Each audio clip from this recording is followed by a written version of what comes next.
మందసాన్ని మోయటానికి లేదు ఆ మందసం చేయటానికి ఈ తుమ్మకర్రనే ఉపయోగించారంట. దేవునికి స్తోత్రం, హల్లెలూయా.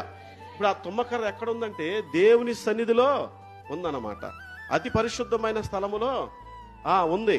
ఆ పరిశుద్ధమైన స్థలములో ఏమండి దేవుడు వచ్చి మాట్లాడుతూ ఉన్నాడు అనమాట. దేవునికి స్తోత్రం, హల్లెలూయా. ఇప్పుడు మనమందరం కూడా ఎక్కడ ఉన్నాం? దేవుని సన్నిధిలో ఉన్నాం, అవునా? అదే దేవుని ఎరగకపోతే ఏ సినిమాకో, ఏ షికారుకో, ఏ పార్కుకో, ఏమండి ఏ విందు వినోదాలకో ఈ ఆదివారం పూట ఏం చేస్తాం? తిరుగుతూ ఉంటాం అన్నమాట.